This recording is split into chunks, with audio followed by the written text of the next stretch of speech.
Early 1942. Reich Chancellery, Berlin. The winter air hangs heavy over Berlin, muffling the distant rumble of Allied bombs. Inside the Reich Chancellery, the corridors glow with dim yellow light, thick with cigarette smoke and the stale scent of long, anxious nights. A single room at the end of the marble hall radiates a different kind of tension, colder, sharper, almost surgical. A massive oak table dominates the space. Across it lies a full map of North America. Pins, red string, circles around New York, Detroit, Chicago, Philadelphia, a long crimson line carved across the eastern seaboard, stretching from Maine to Florida. Hitler stands over the map, motionless, his hands clasped behind his back, jaw locked tight, eyes fixed on the continent he has never stepped foot on, but believes he understands. The light of a desk lamp throws his shadow across the United States like an eclipse. Around him, a small circle of generals waits in silence. Keitel, Jodl, Bormann by the doorway, notebook ready. Speer flipping through industrial reports showing American steel output, oil capacity, shipbuilding numbers. No one speaks. Outside, the war is turning unpredictable. Inside this room, a different battle rages. What to do about the United States? A nation Hitler admired, feared, and wanted to remake. On the wall behind him hangs another map, one that shows German control from France to Ukraine. Hitler taps his finger on the Atlantic Ocean, the space between his empire and the American mainland. His voice breaks the silence, low and deliberate. America must not remain as it is. The words drift through the room like a cold draft. For Hitler, the United States represented a contradiction. A nation of immigrants he considered racially impure, yet powerful enough to threaten the Reich. A country whose industry he secretly envied, whose wealth he sought to dismantle, and whose future he imagined reshaped under a Nazi vision. The generals lean in slightly, aware that what he is about to outline is no simple military plan, but a blueprint for an entire continent's destiny. The map waits beneath him. The war is accelerating. The Atlantic is wide, but ambition is wider. And this moment, this cold, quiet night in Berlin, is where Hitler's vision for the United States begins to take shape. A vision that would collide with reality, industry, geography, and the full force of American resistance. A vision that leads us into the deeper context behind his obsession. Why Hitler cared about America. Long before American soldiers ever faced the Wehrmacht, long before Pearl Harbor and the Atlantic convoys, Adolf Hitler had formed a complex, contradictory obsession with the United States. To understand what he wanted for America, we must first step back into the world that shaped his thinking. A world defined by ideology, racial theory, and a dangerous misreading of global power. In the 1920s, while still writing Mein Kampf, Hitler fixated on the United States as both a warning and a model.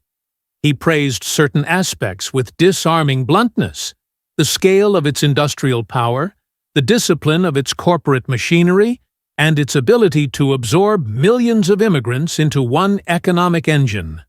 Yet he detested the multicultural foundation beneath that power. In his worldview, America's diversity meant weakness. Its democracy meant instability. Its freedom, in his mind, was simply a temporary distraction from inevitable racial conflict. By the mid-1930s, Nazi propaganda pushed a consistent message. America was a mongrel nation, controlled by Jewish influence, vulnerable to collapse at the hands of its own contradictions. Newspapers inside the Reich circulated caricatures of American life, jazz culture, Hollywood glamour, political corruption, presenting it as a society nearing moral decay. But inside Hitler's private meetings, recorded later in Bormann's notes, a different tone surfaced. Fear. The Führer knew the truth behind closed doors. America's oil, steel, food production, automobile factories, and shipyards represented a scale no European nation could match. He understood that the U.S. was an industrial superpower long before it became a military one. And he knew that if Germany could not prevent American involvement, or at least slow it, his empire would eventually face a storm it could not outproduce. When Hitler launched the war in 1939, he gambled on one assumption: that the United States would remain politically divided, militarily distant, and strategically neutral. For 2 years, this belief seemed plausible. Washington stayed officially out of the war. Isolationists filled Congress. President Roosevelt faced resistance at home. Germany's lightning victories in Europe created an illusion of unstoppable momentum.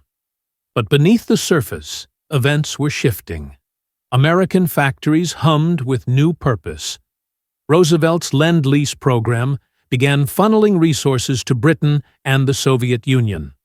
U.S. seapower shipyards launched vessels at unprecedented speed. German intelligence reports from 1940 to 41 warned that American industrial capacity could overwhelm any blockade.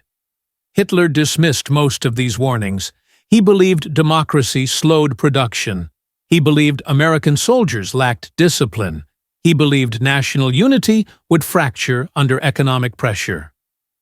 Then came December 7, 1941, Pearl Harbor. Within hours, Germany declared war on the United States. Hitler considered it a strategic acceleration. Better to fight America early than face a fully mobilized giant later. But the declaration forced him into a situation he had hoped to postpone for years. Now the question was no longer if America would oppose him, but how he would prevent it from becoming the decisive force that could crush the Reich. Inside High Command, the debate sharpened. Should Germany sabotage American industry? Should it destabilize American politics? Should it break the country into smaller, weaker regions? Should it take control of the Atlantic and isolate the continent? All theories revolved around a single strategic truth. A united, industrialized America was Germany's ultimate nightmare. And as the war expanded, Hitler's fear turned to ambition. If he could not ignore the United States, he could reshape it, redraw it, economically dismantle it, politically fracture it, racially engineer it. This growing obsession set the stage for the next layer of his plans, the broader Nazi strategy for the Western Hemisphere, and what a German-dominated America was supposed to look like. Nazi long-range planning for the Western Hemisphere. To understand what Hitler wanted for the United States, we must trace the broader strategic vision unfolding inside the Reich, a long-range plan to reshape the entire Western Hemisphere under German influence. This vision wasn't a single document or a neatly organized blueprint. It was a scattered but consistent set of ideas, operations, and ideological directives that pointed toward one goal: a world divided between a German-dominated Europe and a neutralized, fractured America. Throughout the late 1930s and early war years, Hitler and the Nazi High Command viewed the Atlantic Ocean not as a barrier, but as a future frontier. In the eyes of German planners, the Western Hemisphere held two strategic values: its resources, oil, food, metals, and its political influence, particularly over South America. If Germany could dominate the Atlantic and bring Latin America into its orbit, the United States would be strategically isolated, economically threatened, and psychologically destabilized. This thinking fueled some of the Reich's earliest covert efforts. Operation Pastorius. Sabotage on American soil. In 1942, Hitler approved a clandestine operation to strike at America's industrial heart. 8 German agents, trained in explosives and espionage, were landed on U.S. shores via U-boats. Their objective was ambitious: destroy aluminum plants, rail lines, hydroelectric stations, choke points of the American war economy. But the mission collapsed almost instantly. 2 agents defected. The FBI captured the rest. And the operation became a symbol inside the Reich of how unprepared Germany was to meaningfully damage the U.S. mainland. Still, Pastorius revealed a critical truth. Hitler did not simply want to defeat America militarily. He wanted to dismantle the foundations of its power. Operation Drumbeat, the assault on the East Coast. From January 1942, U-boats prowled the American coastline in a coordinated campaign known as Operation Paukenschlag. Drumbeat. Within months, German submarines sank oil tankers and merchant ships within sight of U.S. beaches.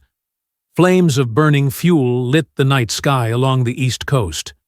To Hitler, these early successes suggested a possibility: that the U.S. economy could be throttled by targeting shipping, fuel lines, and raw materials. But the success was short-lived.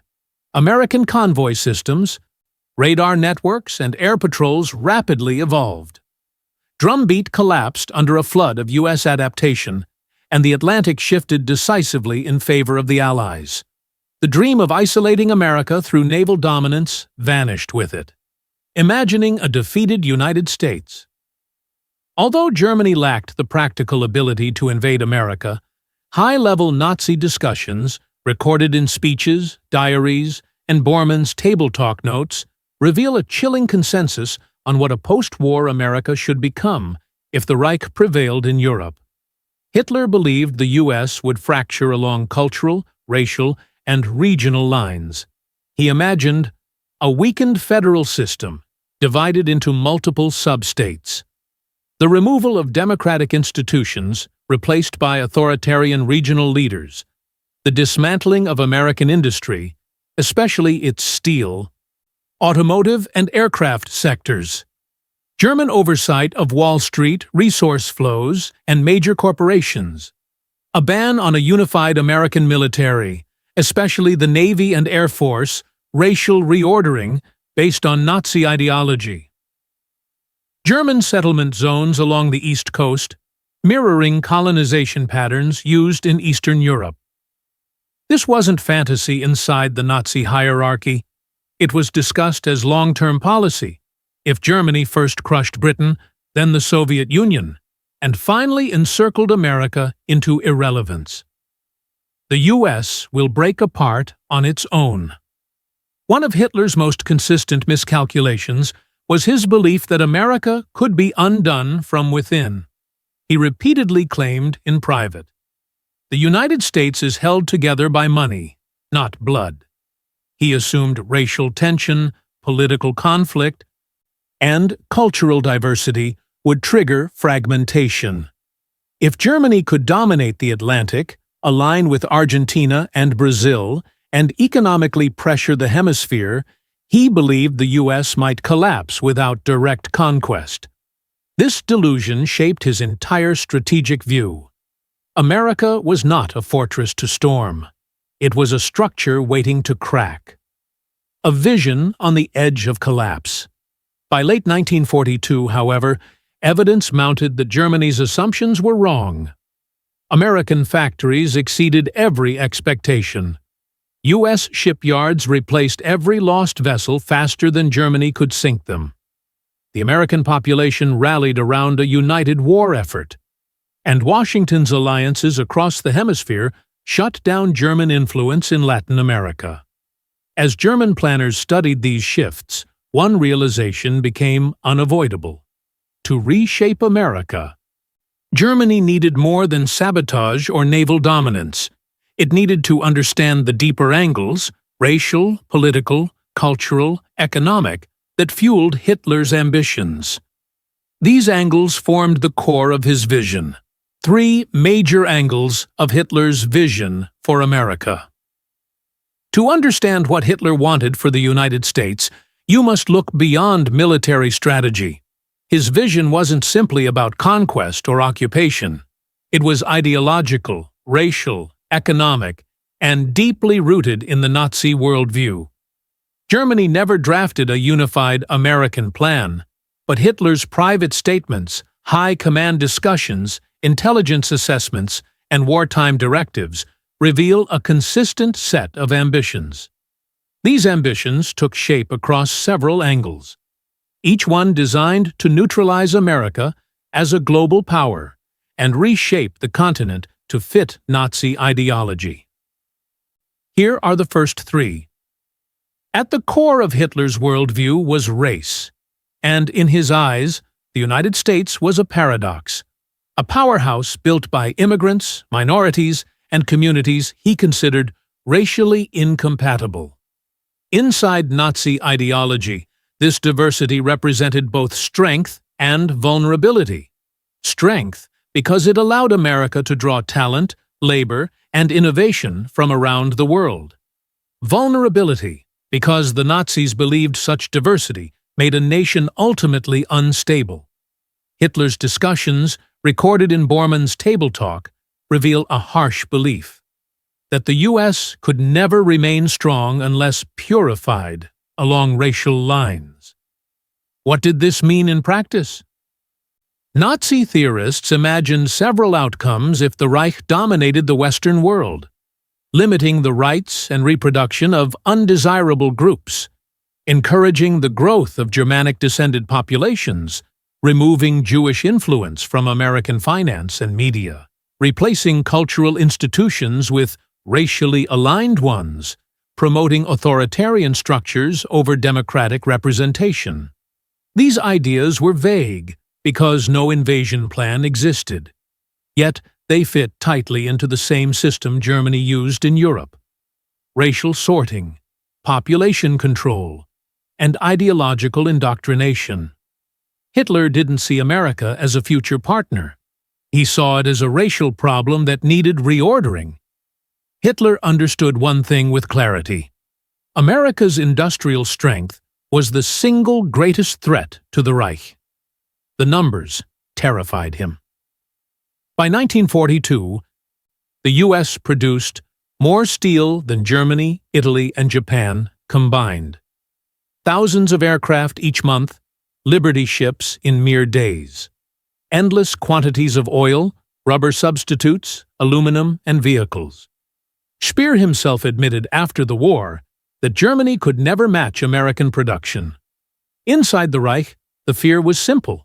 If America remained intact, Germany would eventually lose the war, even if it conquered Europe and Russia.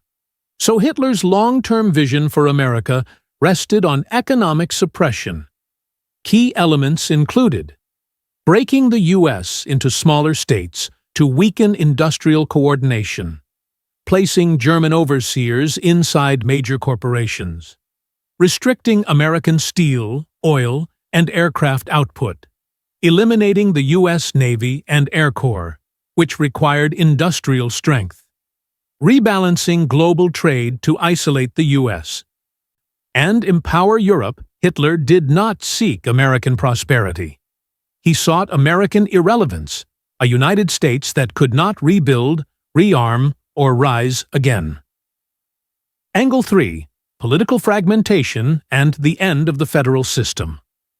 One of the most revealing aspects of Hitler's private discussions is how little he respected the American political structure.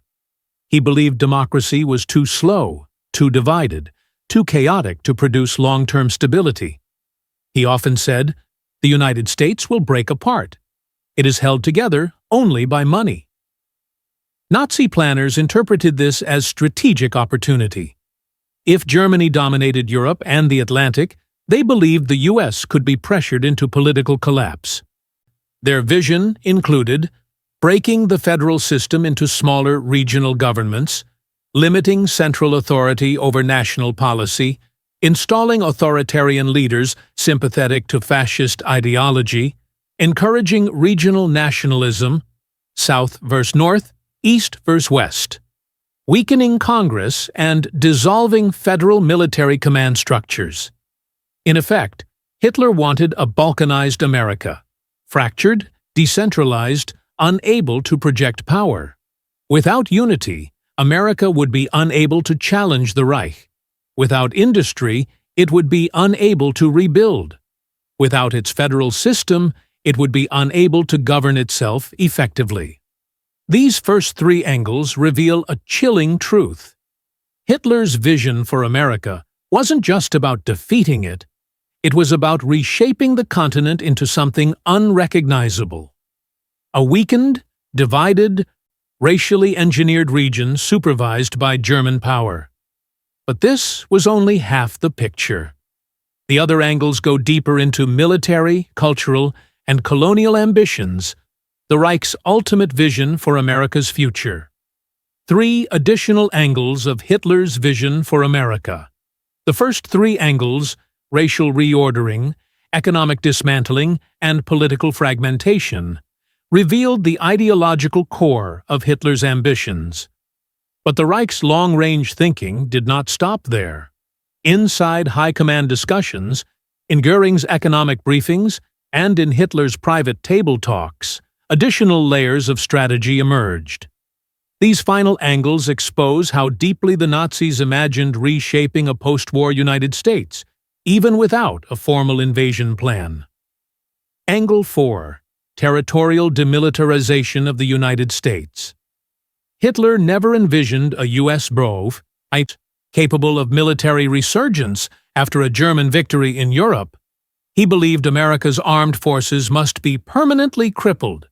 This wasn't based on fantasy. It was grounded in lessons drawn from the Treaty of Versailles, where Germany's own military was restricted.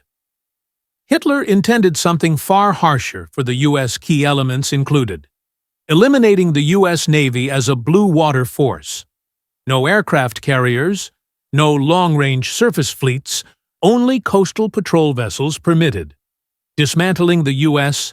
Army Air Forces, no strategic bombers, no long-range fighter development, no mass-production aircraft hubs, restricting the Army to internal security only, no overseas capability, no mechanized force structure, prohibiting military research infrastructure, no aviation research labs, no rocket programs, no mass-scale weapons innovation.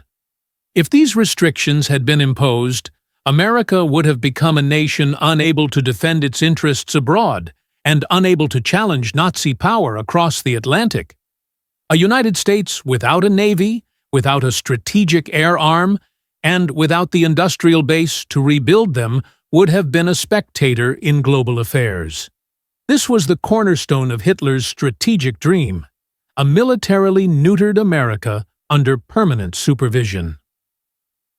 Angle 5. Cultural erasure and ideological replacement.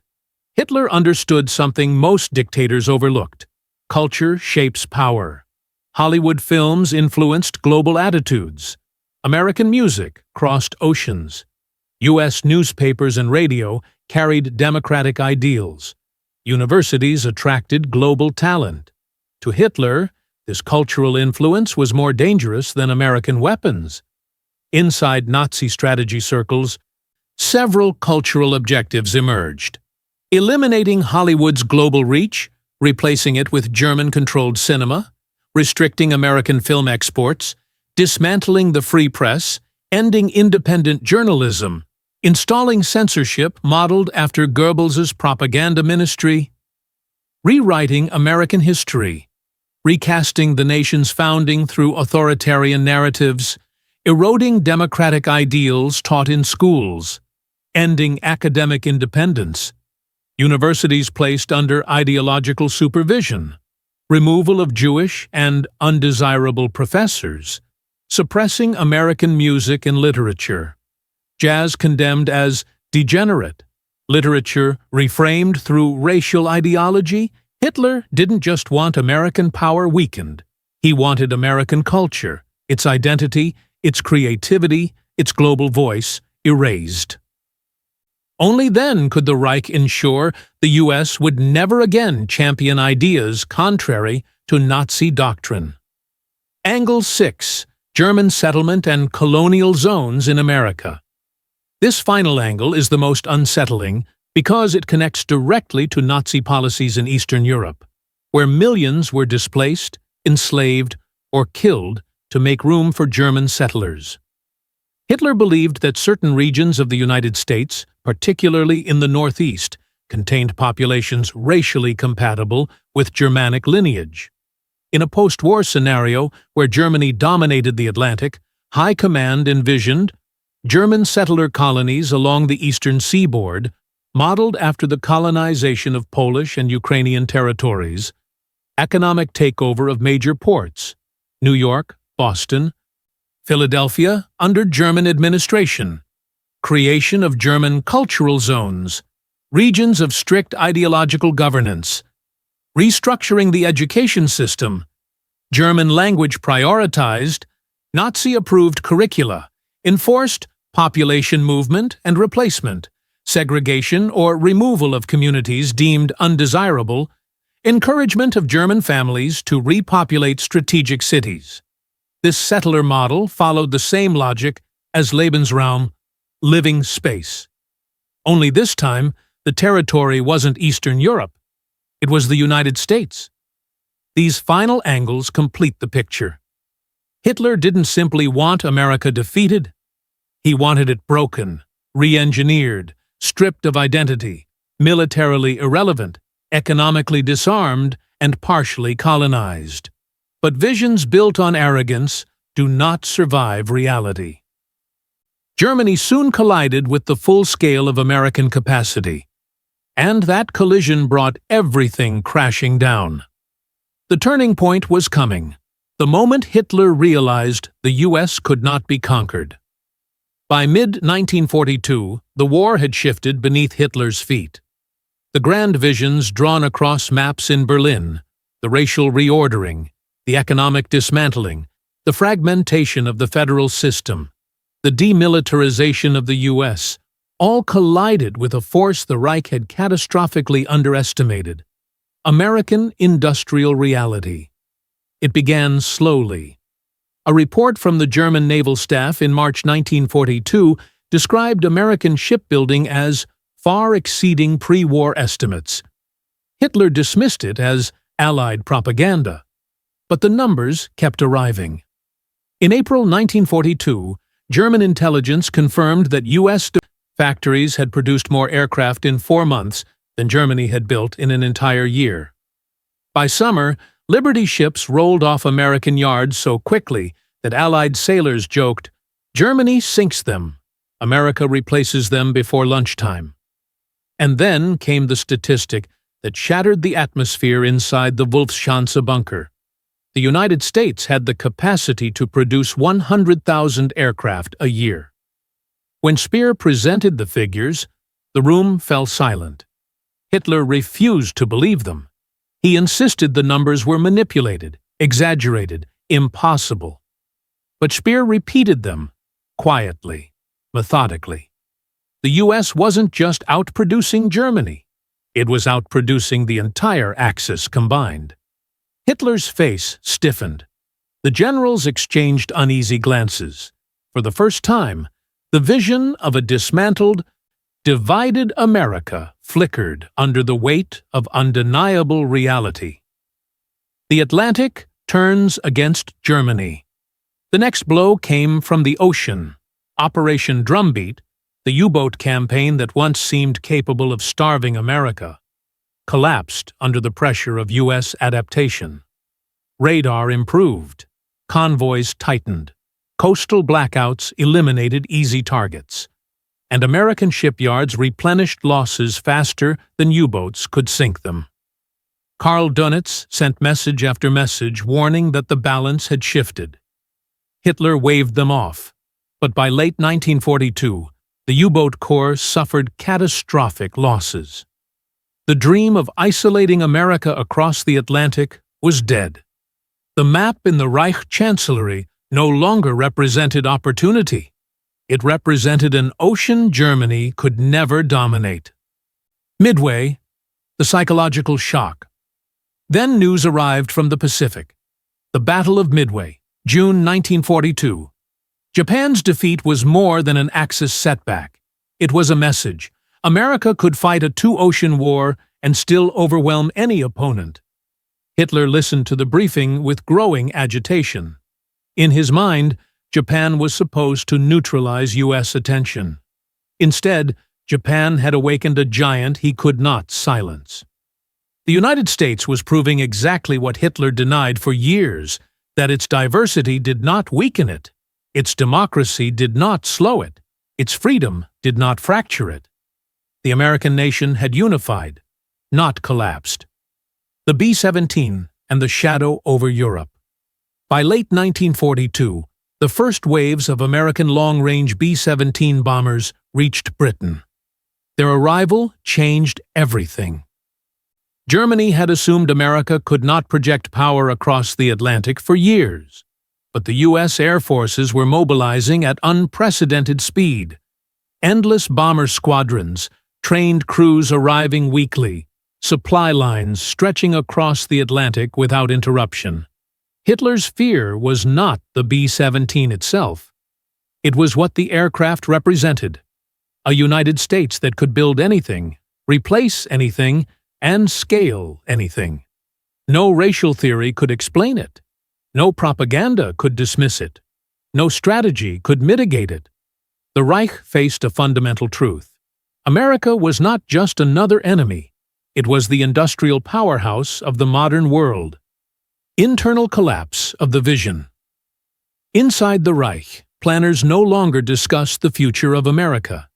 They discussed survival. Hitler still spoke publicly of victory. But in private, especially after Stalingrad, he spoke of miracles, turning points, and secret weapons. He never again spoke of reshaping the United States. Because by the end of 1942, he understood the reality he never admitted aloud. Germany could not defeat America. Not militarily, not economically, not ideologically, not in any world grounded in reality. And that realization was the beginning of the end of his transatlantic ambitions. The war's momentum shifted, and the decisive turning point approached. The moment the Reich's hopes collapsed completely. The turning of the tide. By early 1943, the illusions that once filled the map room of the Reich Chancellery had disintegrated. The dream of a dismantled, fragmented, racially re-engineered America vanished under the weight of the war's accelerating reality. Every month delivered a new blow, each one erasing more of Hitler's imagined future for the United States. The turning point wasn't a single moment. It was a chain reaction, a cascade of defeats, shifts, and revelations that crushed the last remnants of Germany's long-range ambitions. North Africa. America arrives in force. When U.S. troops landed in North Africa during Operation Torch in November 1942, many inside the Reich dismissed them as inexperienced. Hitler believed American soldiers lacked discipline, resolve, and battlefield cohesion. But the battles that followed, Faid Pass, Kasserine, Gafsa, Gela, El Guetar, revealed something Hitler never anticipated. America learned fast. German intelligence reports in early 1943 described a rapid transformation. Logistics systems expanding with mathematical precision. Mechanized units adapting swiftly to desert warfare. Air support increasing in power and coordination. Troop morale remaining high despite early losses. And when General Patton entered the theater, the U.S. Army's tempo shifted again. Patton's reforms, enforcement of discipline, aggressive maneuvers, rapid counterattacks, changed the dynamic. The Americans were no longer a distant industrial power. They were now a battlefield force. For Hitler, this was the first undeniable sign that the United States would not only outproduce the Reich, it would outfight it. 1943. The Atlantic Wall begins to crumble. As American reinforcements flooded Britain, the Luftwaffe faced a crisis. Radar technology, pilot training, and aircraft production all favored the Allies. The combined bomber offensive intensified, burning German cities, crippling factories, and grinding down the air defenses. The skies over Europe no longer belonged to the Reich. Every B-17, every B-24, every Mustang that arrived in Britain symbolized something larger. Germany had lost the ability to control the future of the Western Hemisphere. The United States now operated at a scale unimaginable to Hitler's early war assumptions. German planners stopped discussing post-war restructuring of America. Instead, they debated how to protect what remained of Europe. 1944. Normandy. The collapse of every German illusion. June 6, 1944. Operation Overlord. More than 5,000 ships crossed the English Channel. Nearly 160,000 Allied troops landed on French soil in a single day. Thousands of aircraft darkened the skies above Normandy. American, British, and Canadian forces shattered the Atlantic Wall before Hitler fully understood the scale of the assault. For the Reich, Normandy was not just a military defeat. It was the symbolic death of Hitler's global vision. Germany was now fighting on three fronts: Soviet armies driving from the east, Anglo-American forces pushing from the west, Allied bombers dominating the skies. There was no future where Germany reached the Atlantic with enough strength to influence, threaten, or reshape the United States. And Hitler knew it. Every night after D-Day, reports flooded into the Wolfschanze. Towns falling in rapid succession. German divisions breaking apart. Panzer units exhausted. Ammunition shortages everywhere. The map he once used to imagine American fragmentation was now irrelevant. He could not reshape America. He could barely hold Europe. 1945. The bunker. Hitler's last delusions. By April 1945, Berlin was encircled. The Reich collapsed from all sides. Inside the Führerbunker, Hitler spent his final days reviewing outdated maps, issuing commands to divisions that no longer existed. And yet, even in these final moments, he spoke of America. But no longer as a nation to be reshaped, only as a future enemy of the Soviet Union. He claimed the US and USSR would soon clash, neutralizing each other. He insisted history would vindicate his ideology. He proclaimed that the world needed German leadership to balance American culture. These were not plans. These were delusions, the final flickers of a vision already buried beneath the ruins of Europe. The dream of remaking the United States died long before Berlin fell. It died when reality crushed ambition. It died when industry overwhelmed ideology. It died when America proved far stronger, far faster, and far more unified than the Reich ever imagined. The collapse of Nazi ambitions set the stage for the global aftermath, a world transformed by the very nation Hitler once sought to dismantle. What actually happened to Hitler's plans? When the Reich collapsed in spring 1945, Allied forces marched into a country filled with ruins, confusion, and fragments of ambitions that never materialized. Among those fragments were the scattered notes, speeches, and directives that once pointed toward Hitler's long-range vision for the United States. None of it survived the war. None of it moved beyond theory. And none of it ever came close to becoming reality. Because the truth was simple. Hitler's plans for America were destroyed not by diplomacy, not by sabotage, but by the overwhelming weight of American power. The total destruction of Nazi geopolitical strategy.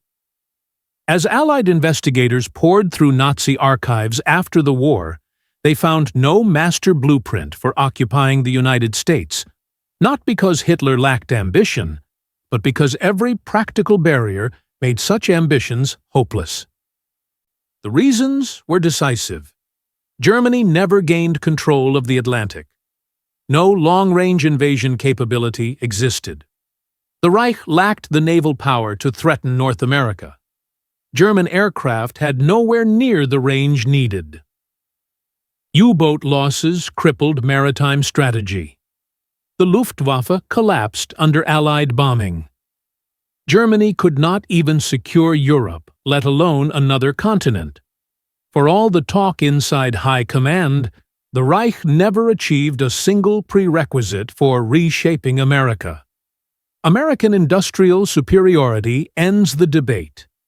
After the war, multiple German leaders, Speer, Jodl, Keitel, Dönitz, admitted the same thing in their interrogations. Once America entered the war, German victory became impossible. This wasn't defeatism, it was mathematics. American factories outproduced Germany in every category: aircraft, tanks, trucks, locomotives, artillery, ammunition, fuel, ships, radios, food supplies. By 1944, U.S. production had reached such scale that Germany could not replace its losses fast enough to stay in the fight.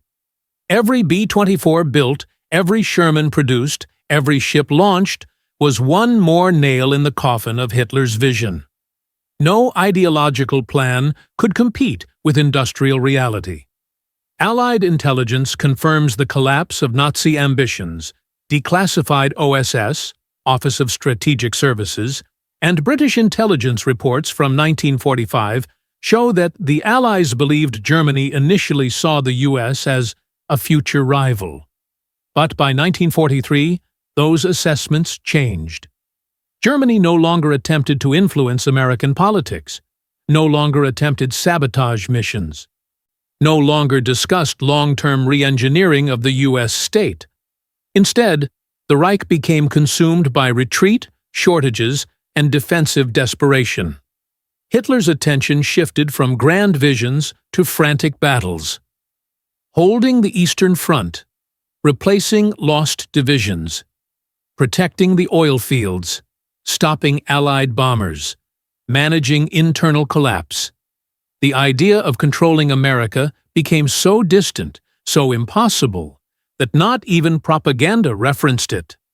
The war had turned the Reich inward, choking every external ambition. German post-war testimonies reveal the truth. During the Nuremberg trials and later interviews, former Nazi officials spoke with striking clarity about Hitler's misconceptions. He underestimated American unity, he misunderstood democratic resilience, he misread American industry. He ignored early warnings from the OKW. He believed U.S. diversity would cause internal collapse. He expected slow mobilization, and got the opposite. Field Marshal Wilhelm Keitel said in 1946, "We never understood the American capacity for war. It was beyond calculation." Albert Speer added, "America was the arsenal of the world. We could not keep pace." In the end, Hitler's vision for the United States did not die in Berlin. It died in Detroit, in Pittsburgh, in Los Angeles, in the shipyards of Oregon, the steel mills of Ohio, the oil fields of Texas. The American war machine ended the Reich long before Allied soldiers stepped foot in Berlin. But if Section 1 shows what didn't happen, Section 2 reveals what did, how the war reshaped America and the world that followed. Long-term historical impact. When the war ended in 1945, Hitler's ambitions for the United States were nothing but ashes scattered across a continent he never touched. But the defeat of Nazi Germany did far more than destroy those ambitions. It reshaped the entire trajectory of American power, culture, military doctrine, and global influence. The world that emerged after 1945 was defined not by what Hitler wanted for America, but by what America became in response to Hitler.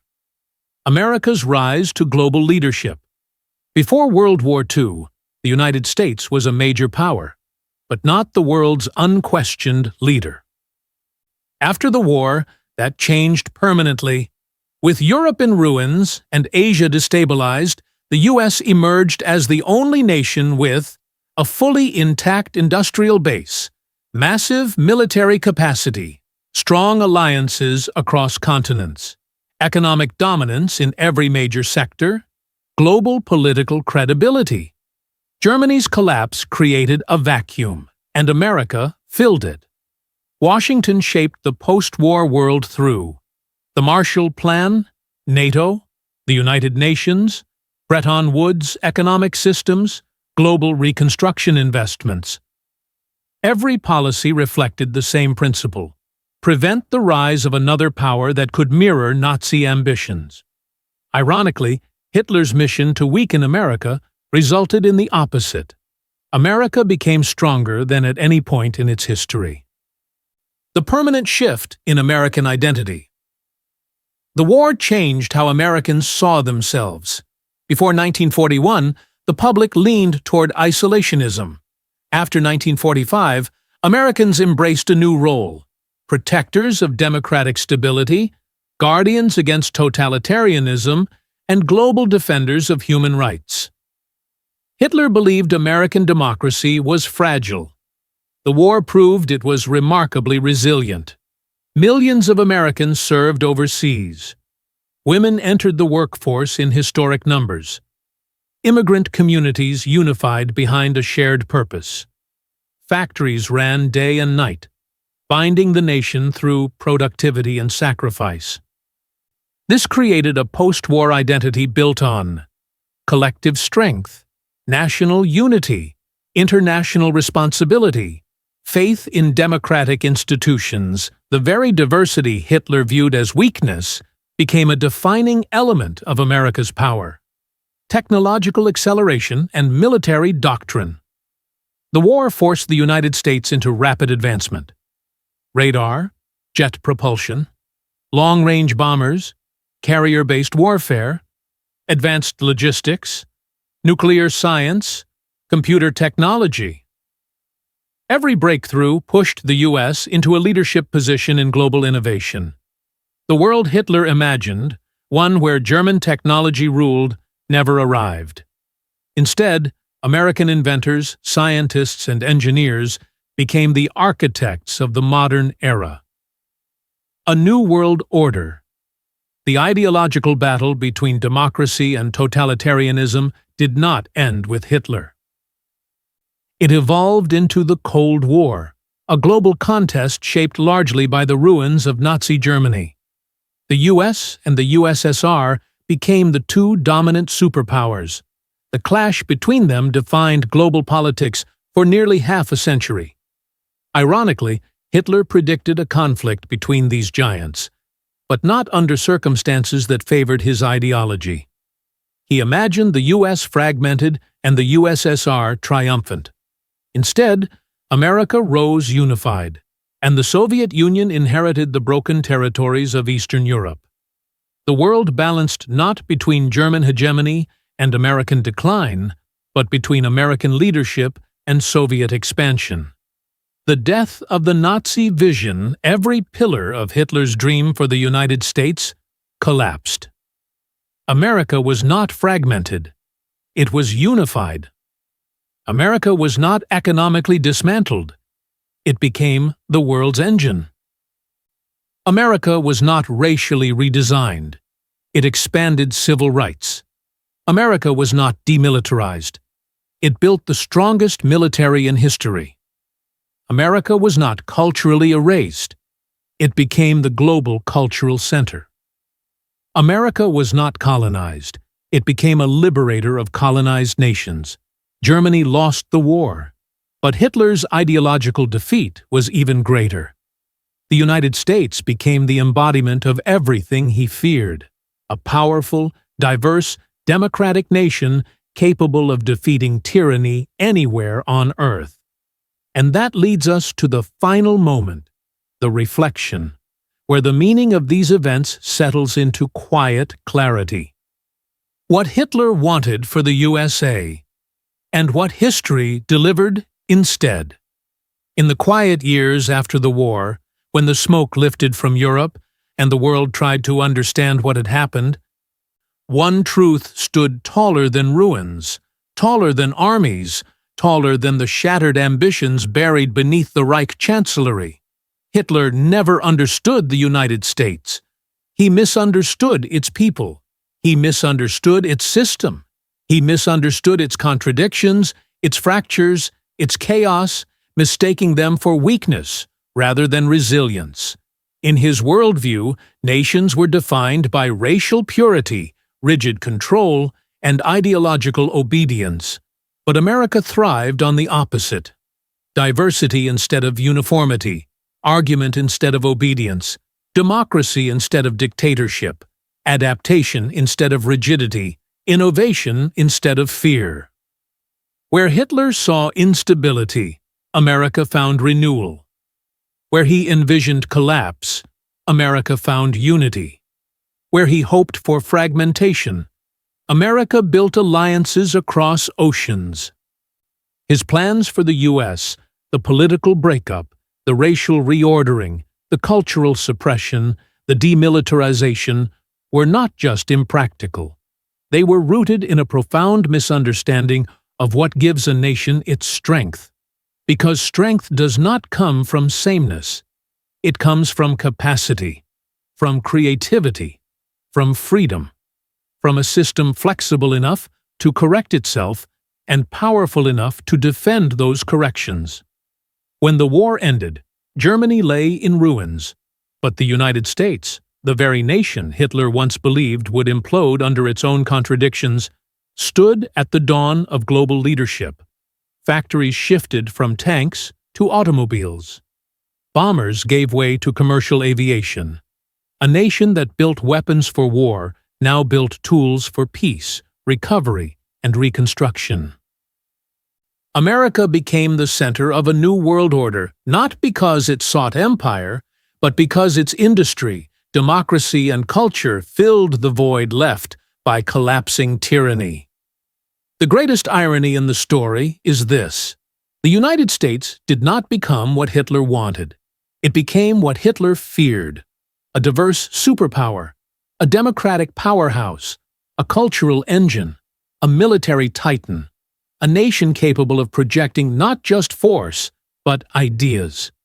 And in that transformation lies the final lesson of this story. Ideologies built on hatred cannot predict the future. Ambitions built on ignorance cannot survive reality. Dictators who misunderstand the world will inevitably be destroyed by it. The map Hitler stared at in Berlin is gone. The visions he imagined there dissolved into dust. But the world that rose from those ashes, shaped by sacrifice, unity, and resolve, endures as a reminder.